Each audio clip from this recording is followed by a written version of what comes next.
കൊണ്ടെടുക്കണം. ഇപ്പോ എല്ലാ ചെറിയ ചെറിയ റോട്ടിൽ കൂടിയൊക്കെ ഇന്നും നാളെയൊക്കെ എല്ലാരും ഉണ്ടാവും. പിന്നെ ഹൈവ മാത്രമേ അറിയുള്ളൂ. അങ്ങനെ ആവരുത്. അവര് അള്ളാഹുവിന്റെ മുമ്പിൽ ചോദ്യം ചെയ്യപ്പെടുന്ന ഭരണാധികാരികളാണ്, പഞ്ചായത്ത് മെമ്പർമാരാണ്. ഇന്ന് സുബ്ഹാനല്ലാഹ് ഏത് ചെറിയ റോഡുകളിലൊക്കെ പോയി അവരെല്ലാവരോടും അഭിവാദ്യങ്ങൾ അർപ്പിച്ച്, ഇന്ന് അഭിവാദ്യം അർപ്പിച്ച് നാളെ ഇനി തെറി പറയും. ഇന്ന് വോട്ട് തന്ന ആളുകൾക്കൊക്കെ നന്ദി പറയണം, നാളെ തരാത്തവർക്ക് ചീത്തയും. ഈ ചീത്തകൾ നമ്മൾ പറഞ്ഞാൽ നാളെ റബ്ബിന്റെ കോടതിയിൽ നമ്മൾ മറുപടി പറയേണ്ടി വരും. ഇവിടെ ഒരാൾ ഹജ്ജിന് പോകണമെങ്കിൽ, ഒരാൾ ഉംറക്ക് പോകണമെങ്കിൽ ഈ ഇലക്ഷനിൽ വിജയം കിട്ടിയപ്പോൾ ഇരുട്ടിന്റെ മറവിൽ നിന്നുകൊണ്ട് വീട്ടിന്റെ മുമ്പിൽ വെച്ചുകൊണ്ട് തെറി വിളിച്ച ഹാജിയുടെ അടുക്കൽ പോയി, ഇല്ലെങ്കിൽ ഒരു കുമാരന്റെ അടുക്കൽ ചെന്ന് പൊരുത്തപ്പെടിക്കണം. ഹജ്ജിന് പോകുന്നതിന് മുമ്പ് പൊരുത്തപ്പെടിക്കണം. അവന്റെ ഹജ്ജിന്റെ സിഹത്തിനെ ബാധിക്കുന്ന വിഷയമാണ്.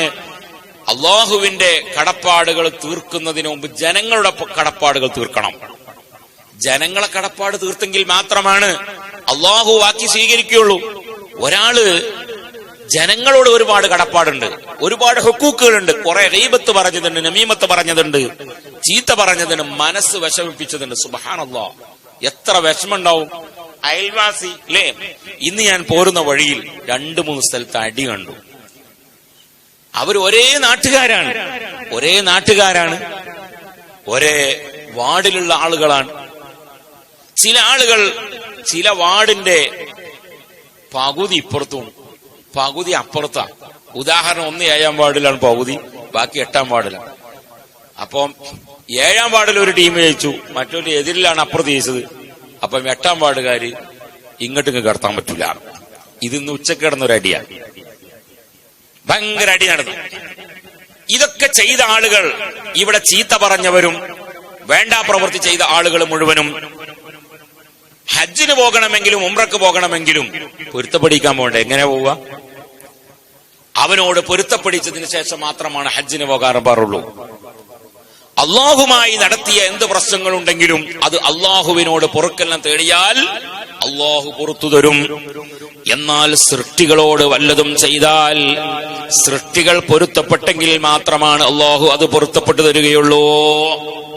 അതുകൊണ്ട് ആദ്യം പോയിട്ട്, ഞാന് അന്നെ പഞ്ചായത്ത് തെരഞ്ഞെടുപ്പില് എന്നെ ചീത്ത പറഞ്ഞു, ഞാനേ ഇനി പൊരുത്തപ്പെടണം കേട്ടോ.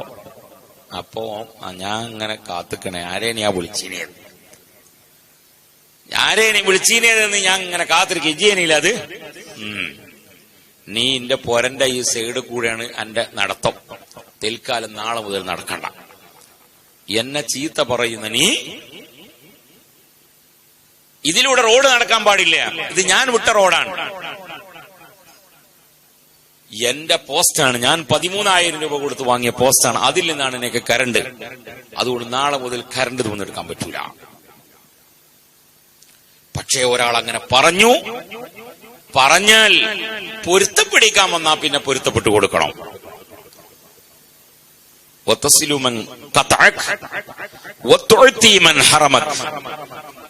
ഇങ്ങോട്ട് ബന്ധം മുറിച്ച ആളുകളോട് അങ്ങോട്ട് സലാം പറയണം. അതുകൊണ്ട് ഒരാള് നമ്മൾ ചീത്ത പറഞ്ഞു, സലാം പറയാൻ വേണ്ടി വന്നാൽ പിന്നെ പൊരുത്തപ്പെട്ടു കൊടുക്കണം. ഇടക്ക് പറഞ്ഞു മാത്രം. നമുക്ക് പൊരുത്തപ്പെടിക്കാൻ പോകാൻ നിർത്തിയാണ്ട് ചീത്ത അറിയാൻ പോകാൻ നിൽക്കണ്ട. ചില ആളുകൾ പൊരുത്തപ്പെട്ടോണമെന്നില്ല. ഇങ്ങോട്ട് വിലങ്ങപ്പെട്ട ആളുകൾക്ക് അങ്ങോട്ട് കൊടുക്കപ്പെടുക. കഴിഞ്ഞ ദിവസം പഞ്ചസാര ചോദിച്ചപ്പോൾ തരാത്തവനാണ്, ഇല്ലെങ്കിൽ മുളക് ചോദിച്ചപ്പോൾ തരാത്തവനാണ്, ഇല്ലെങ്കിൽ 1000 രൂപ കടം ചോദിച്ചപ്പോൾ തരാത്തവനാണ്. അതുകൊണ്ട് ഞാൻ നിനക്ക് 1000 രൂപ കടം തരില്ല. പഞ്ചസാര തരാത്ത സഹോദരി ആയതുകൊണ്ട് ചായപ്പൊടി നിനക്ക് തരില്ല എന്ന് പറയാൻ പാടില്ല. ഇങ്ങോട്ട് വിലങ്ങപ്പെട്ട ആളുകൾക്ക് അങ്ങോട്ട് കൊടുക്കപ്പെടുക. ഇങ്ങോട്ട് തെറ്റി നിൽക്കുന്ന ആളുകളോട് അങ്ങോട്ട് മിണ്ടുക. അങ്ങനെ ഒരാൾ വന്നാൽ, ഒരാൾ ഹജ്ജ് സഹിയാകണമെങ്കിൽ അവൻ ഈ ഇലക്ഷനിൽ ചീത്ത പറഞ്ഞാൽ അത് പൊരുത്തപ്പെടിക്കണം. ഹജ്ജ് മാത്രമല്ല, മരിക്കണിന് മുമ്പ് ചെയ്യേണ്ട കാര്യമാണ്. ഹജ്ജിന് പോലുണ്ടെങ്കിൽ ഒരു വഖഫാണല്ലോ, അതുകൊണ്ട് പറഞ്ഞെന്നുള്ളൂ. ഒരു വഖഫാണല്ലോ നമ്മള്. അതുകൊണ്ട് എല്ലാ ആളുകളും മനസ്സിലാക്കുക, ഒരിക്കലും നാം ഈ ഇലക്ഷനുമായി ബന്ധപ്പെട്ട് ഗീബത്തുകളും നമീമത്തുകളും അധികരിപ്പിക്കരുത്. അങ്ങനെ അധികരിപ്പിച്ചാൽ നമ്മുടെ അമലുകൾ മുഴുവനും നാം അവർക്ക് കൊടുക്കേണ്ടി വരും. അള്ളാഹു തആല കാത്തുരക്ഷിക്കുമാറാകട്ടെ. അതുകൊണ്ട് നമ്മളെ മക്കളെയൊക്കെ ചാടാൻ വേണ്ടി വിടുമ്പോ അതൊക്കെ ഒന്ന് ശ്രദ്ധിക്കണം, നല്ലതാണ്.